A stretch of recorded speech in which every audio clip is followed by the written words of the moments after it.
Mr. Dill, you were previously in court and entered pleas of true to counts 1, 2, 3, 4, 5, and 6 in a motion to revoke your unadjudicated probation. On probation for the second-degree felony offense of burglary of a habitation, placed on probation. I think the dates in this updated report are 6 counts and a revoked probation while stemming from burglary. That's not just a mistake. That's a pattern. But here's the question. When someone keeps falling, do we blame the system or the choices? Drop your thoughts. Are we seeing failure or fighting? Must be wrong. It says on May 8th, 2025, he met with the high needs officer for the initial visit.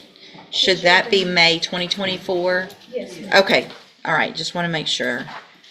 So, placed on probation back in April of 2024 for that offense. The allegations, failure to report, failure to work, testing positive, that didn't do the theft prevention class, behind in fees, and behind in restitution.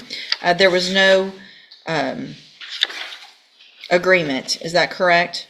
That's correct. That's correct, yes. And I've received an updated pre-sentence report. Has everyone had an opportunity to review that report? You have, Judge. I have them. Any additions or corrections to that report? Nothing from the defense, Judge. Not from the state, other than Ms. Court has anything additional. Okay. I would like to hear from. Thank you, ma'am. Go ahead, Mr. Lewis. Judge, this situation, from talking with my client as well as members of his family, is definitely one that his substance abuse issue is something that he definitely needs to address. He's willing to, he understands that that's, definitely been in his way as far as definitely trying to complete this probation successfully. I would also like to add to that after speaking with him and with some of his family members that I don't believe he was on any type of mental health or any type of conditions dealing with his probation. He was I know it's high needs. Because from talking with him, there's definitely some things he has gone through in his past that I think affect him and are triggers for him.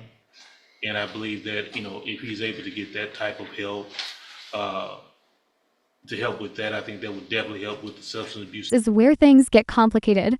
His attorney says trauma and addiction are driving his failures, but the courts heard that before. ISF might be a lifeline. But how many chances is too many? Would you gamble on him one more time? Issue.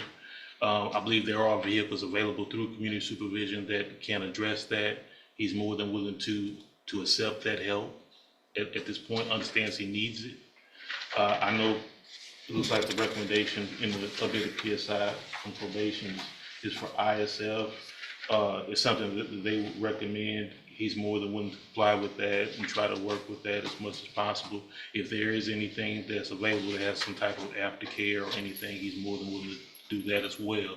Especially, like I was saying, as far as, any treatment he can get as far as that would definitely help with some of the traumatic things he's gone through in his past. I think that would definitely help with the substance abuse issue going forward for him, Judge. Okay, and the recommendation isn't necessarily ISF. It's if I were to continue, right. But the recommendation sounds like they've exhausted all efforts that, anyway, Ms. Smolfino? Judge, I certainly respect all the efforts that Ms. Court has put into this defendant, and I don't ever like to overstep what the recommendation of the probation department is with respect to trying to help a probationer, but my read of it is that it's probably time for revocation, but I certainly would defer to what you all. Well, it sounds like that's the recommendation of probation as well, really. Is that correct, ma'am? Yes, ma'am. Yeah. I mean, sure, go Can I ahead. please speak? I have made a lot of mistakes in my life. I really have. But I beg you, Your Honor, please give me another chance. And But you begged me when you were here before. Yes, ma'am. And I got out, and the second day I was back on the streets.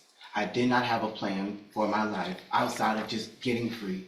I met with the ASAP team, and they really gave me a lot of inspiration, a lot of hope, so that I can change my life. Granted, Ms. Core has done an amazing job as my supervisor, and I apologize to her profusely, but I am not someone who wants to waste away in a jail cell. Well, I am someone so who wants to. here's the thing, Mr. Deal. When I looked back at your original pre-sentence report, Yes, ma'am. there wasn't an agreement in that case. It was a cap. And the reason for that cap is because you already have felony criminal history. Yes, ma'am. You've already had 2 felony probations that were both revoked. Yes. And then I gave you probation again because you stood there and did just what you're doing right now. You saying the words, Please. you give me- stop. Yes, You need ma'am. to stop because it's not going to get any better. Yes, ma'am. Okay? Yes, ma'am. By what you can say. I appreciate that you probably would like to do what you're saying, Yes, ma'am. but you've been given every opportunity. Probation's worked with you. Again, those felony probation revocations, one was in 19, one was in 2021. It's not like they were a long time ago. You've been given every opportunity on probations now 3 times. 3 times. And she worked with, when I'm reading through this pre-sentence report, Ms. Core tried to contact you. She tried to I didn't reschedule. have a phone. I was She- just texting her. I was homeless. I have been homeless a lot of my life. But that's what probation's for, is to help you. You have to go to probation. You can't keep using those things as an excuse. Yes, ma'am. Years, just like that. And let's be clear, this wasn't a plea deal. This was a full sentencing, felony history, broken chances, and a judge who's clearly run out of grace.